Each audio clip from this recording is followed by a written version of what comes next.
When I first considered starting a blog and a self-help platform, I knew that I would need to use social media for promotion. And unfortunately, with posting on social media comes the discomfort of knowing that your ideas and your efforts are in full view of the skeptical public eye. So when I started Unleashing Savage, I was ready not only for the inevitable unsolicited opinions of the ideas that I put out there, but also even personal attacks from complete strangers who don't even know who I am. And of course, it didn't take long for my suspicions to be confirmed. With any post, any blog, any video, any unconventional idea that I put out there, there's been an endless supply of trolls, of critics who chime in with their 2 cents. Now, I typically pay these people no mind for a host of reasons, but in the rare occasion that I do a bit of investigation to understand who these people are, I'm almost always disappointed to see that it's an anonymous person, usually with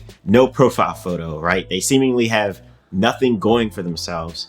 And it's as if they resort to online trolling almost as a form of entertainment. Now, this video isn't about social media trolls. Unless you run an online business that requires mass social media engagement, you're probably not that concerned about these things. However, I do believe that my experience is analogous to life in general. You see, whatever effort you embark on in life, there's sure to be critics who offer their unsolicited opinions of you, whether they're qualified to provide those opinions or not. And no matter who you are, I believe that if you're human and you have a consciousness, then criticism from others can sow at least some degree of doubt and uncertainty into your thought process. Unless you're well trained in ignoring the haters, your confidence, your actions can become clouded by people who inject their unflattering opinions of you and what you're doing. And for some of you, even the mere thought of being on the receiving end of criticism is enough to prevent you from moving forward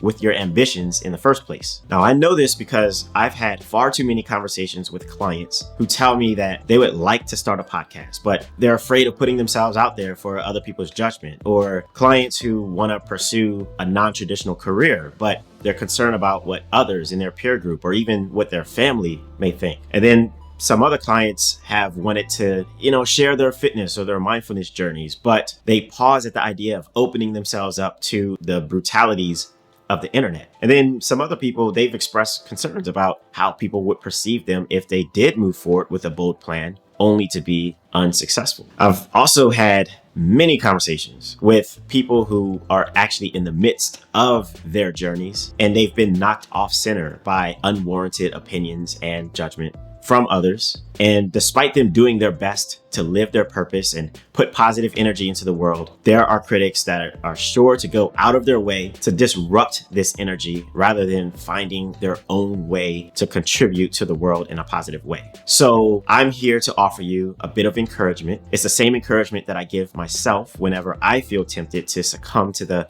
opinions of other people or my own fear of how others would judge me for trying something different or not achieving success.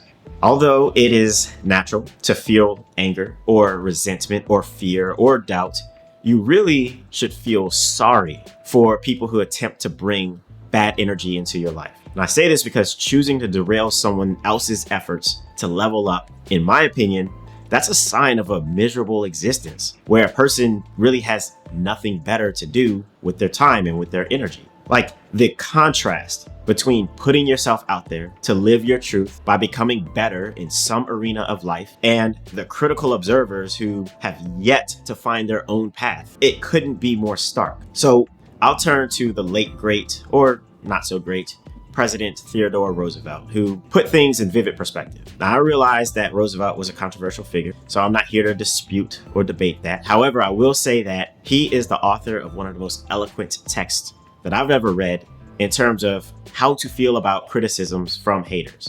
And if you don't know already, I'm referring to his Man in the Arena speech.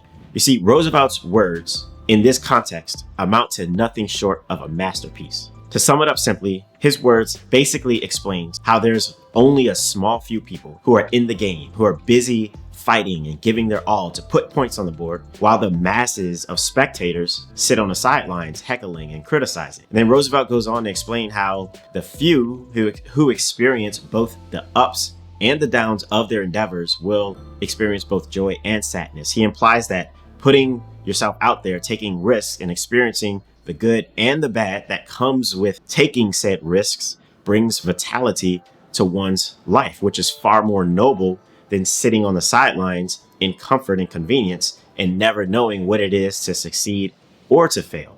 Quoting Roosevelt himself, "It is not the critic who counts. The credit belongs to the man who's actually in the arena, whose face is marred by dust and sweat and blood, who strives valiantly, who errs, who comes short again and again because there is no effort without error and shortcoming, who at the best knows in the end the triumph of high achievement, and who at the worst, if he fails, at least fails while daring greatly, so that his place shall never be with those cold and timid souls who know neither victory nor defeat."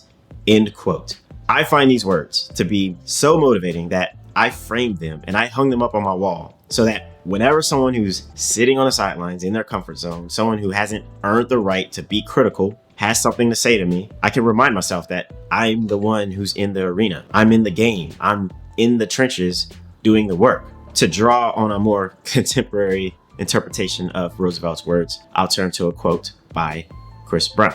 "I don't see how you could hate from outside of the club." So if you're an entrepreneur, you're working on a new idea, if you take an uncharted path in your life, if you're sharing your fitness journey or your mindset transformation journey, if you put your finances or your reputation on the line, all in the name of exploration and the possibility of learning, of self-discovery, self-improvement, then you're liable to be on the receiving end of criticism. Some will make it outwardly known, but most people will do it without your knowledge. In either case, you stand to benefit greatly by channeling that negativity and using it as a stark reminder that you are in the arena while they are not. This is a reason to celebrate yourself and to pity your haters. When you're in the game, putting points on the board, there will always be people on the sidelines to heckle, to deride you, to criticize you. But the people on the sidelines are just that. They're on the sidelines. They're not in the game. They're not in a position to affect change. They're non-playable characters. They're merely filling a background role in the plot for your life's story. And the more haters or the more villains that there are in your story, the more epic your hero journey becomes. An active participant in any game is liable to experience the agony of defeat just as much as he's liable to experience the joy of victory. But what's most important is that he is in the game. And with this comes skill development, comes character development, comes fulfillment, comes purpose. So I truly believe that a life of exploration, of taking risks, of stumbling sometimes, of succeeding other times, that's a virtuous life. It requires courage, strength, fortitude to take chances on bold and transformational endeavors. But along the way, you experience growth. Now, on the other hand, a life of sitting on the sidelines, offering up criticisms, judgments to those who are putting forth effort and taking risks, that's a cowardly life, in my opinion, at least. There's no honor in residing in stagnation and comfort while also casting judgments on people who are actively driving their lives forward into uncharted frontiers. So this is my reminder. If you ever run into people who decide to hate on your efforts to level up, to get better, then remind yourself that you're the one who's in the arena and they are not. And what's more, remind yourself that while you're channeling your time, you're channeling your energy into self-betterment, self-improvement, they're focusing their time and their energy on tearing other people down. Now, from my perspective, that is a sad, miserable existence, which honestly causes me to feel pity towards my critics and my haters more than any feelings of resentment or anger. Okay, so that's all that I have for today, everyone. Hope that you enjoyed the message. I hope that it brings positivity and motivation into your life. And until next time, always remember to get up, get out, and get after it. Peace.